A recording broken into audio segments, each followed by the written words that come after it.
श्री शिवाय नमस्तुभ्यम। देवों के देव महादेव की सबसे ज़्यादा आराधना सावन माह में की जाती है, क्योंकि ये पूरा का पूरा महीना भोलेनाथ को समर्पित होता है और इस महीने में शिव जी को प्रसन्न करना बहुत ही आसान होता है। अगर आप सावन में शंकर जी को उनके प्रिय फूल अर्पित करते हैं तो वो आपको सभी मनोकामनाओं की पूर्ति करते हैं। चलिए आज के वीडियो में मैं आपको बता रही हूँ कि ये कौन से फूल हैं जो सावन के महीने में आप शिव जी को अर्पित कर सकते हैं, और ये सही टाइम है। इन फूलों को आप अपने घर में लाकर बालकनी में या टेरेस गार्डन में लगा सकते हैं। पहला है ये हर श्रृंगार का पौधा। ये पारिजात के फूल के नाम से भी आपको नर्सरी पर मिल जाएगा।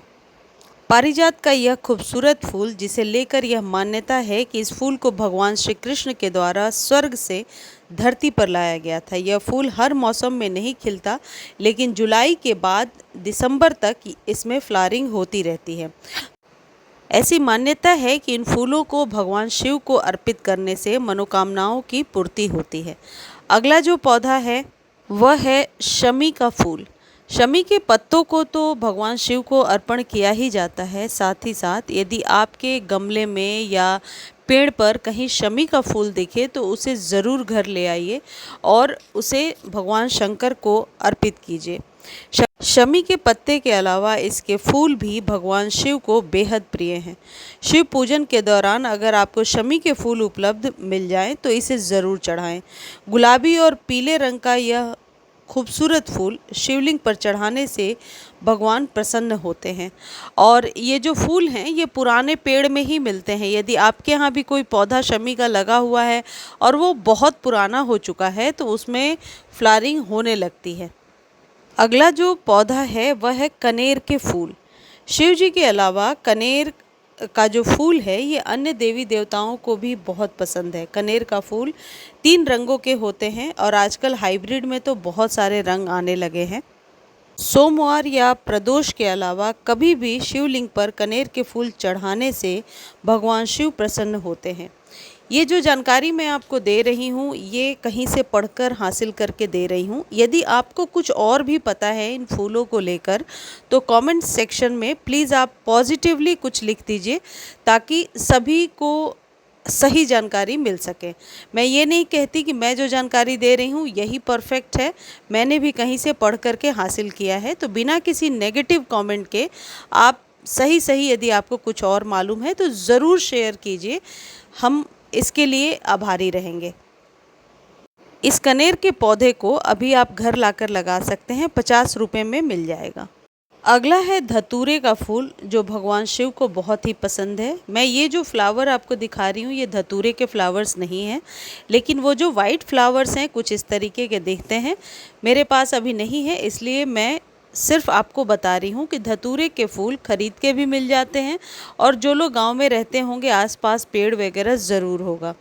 धतूरे के फूल को लेकर पौराणिक कथा है, जिसमें बताया गया है कि समुद्र मंथन में विषपान के बाद भगवान शिव जी के छाती में इस फूल की उत्पत्ति हुई थी। शिवलिंग पर धतूरे के फूल चढ़ाने से इंसान के अंदर द्वेष और ईर्ष्या की भावना समाप्त हो जाती है। जैसा कि हमने देखा है आजकल लोग दूसरे के दुख से ज़्यादा सुखी हो जाते हैं और सुख से दुखी हो जाते हैं। ये भावना उन्हीं लोगों में होती है जो नेगेटिव इंसान होते हैं। पॉजिटिविटी लाने के लिए 1 लोटा जल आपको बहुत मदद करेगा। आप शिव जी पर 1 लोटा जल सावन में ज़रूर चढ़ाइए। सोमवार और प्रदोष पूजन के दौरान इस फूल को शिव जी पर ज़रूर चढ़ाना चाहिए, ज़रूर अर्पित करना चाहिए। अगला पौधा है मदार या आंकड़े का पौधा, आंकड़े के फूल। इसे आप घर में लगा सकते हैं, लेकिन ये थोड़ा पॉइजनस होता है। आंकड़े का फूल 2 तरह का होता है, नीला और सफ़ेद रंग का, जिसमें भगवान शिव को सफ़ेद रंग का आंक या मदार का फूल जो है बहुत पसंद है। अक्सर शिव जी के पूजन में सफ़ेद आँख के फूल का उपयोग किया जाता है। इस फूल को विभिन्न स्थानों में अलग अलग नाम से जाना जाता है, जैसे अर्क, आंकड़ा, मदार और अकौआ। इस फूल को शिव जी पर चढ़ाने से मोक्ष की प्राप्ति होती है और भगवान शिव आप पर प्रसन्न होते हैं। भगवान शिव की पूजा में चमेली के पुष्प अर्पण करने से वाहन सुख की प्राप्ति होती है। बेला के पुष्प से पूजा करने पर सुंदर व सुशील पत्नी मिलती है। जूही के पुष्प से भगवान शिव की पूजा करें तो घर में कभी अन्न की कमी नहीं होती है। और कनेर के पुष्प का तो मैंने आपको बता ही दिया। अच्छे वस्त्र, सुख समृद्धि के लिए कनेर के फूल भगवान को चढ़ाते हैं। हरश्रृंगार के फूल धन में वृद्धि के लिए, सुख संपत्ति के लिए चढ़ाया जाता है। भगवान शिव को दुर्वा से भी पूजन करने से उम्र बढ़ती है। वैसे शिव पूजन में आप नीली अपराजिता को भी चढ़ा सकते हैं। हालांकि ये विष्णु प्रिय फूल है, लेकिन इसे मनोकामनाओं की पूर्ति के लिए शंकर जी पर चढ़ाया जाता है। आप मोगरे या गुलाब के किसी भी वैरायटी को या गुड़हल को सभी देवी देवताओं को चढ़ा सकते हैं, वर्जित नहीं है। सदाबहार के जो फूल होते हैं, खासकर देसी वाले उजला और गुलाबी पिंकिश जो होता है, वो सभी देवी देवताओं को चढ़ाया जाता है, वो कहीं भी वर्जित नहीं है। लेकिन कौन से फूल हैं जो भगवान के लिए वर्जित हैं, मैं वो भी बता देती हूँ। शिवलिंग पर केतकी और केवड़े के फूल चढ़ाना वर्जित माना गया है। वहीं शिव जी की पूजा में कभी भी तुलसी दल शामिल नहीं करना चाहिए। ये जो तुलसी के पत्ते हैं, ये कभी भी शिव पूजन में शामिल नहीं होता है। कमल के फूल भी भगवान शिव को अति प्रिय है। यदि कमल का फूल ना मिले तो आप उस जगह पर कमल गट्टे को चढ़ा सकते हैं, उससे भी भगवान शिव प्रसन्न होते हैं।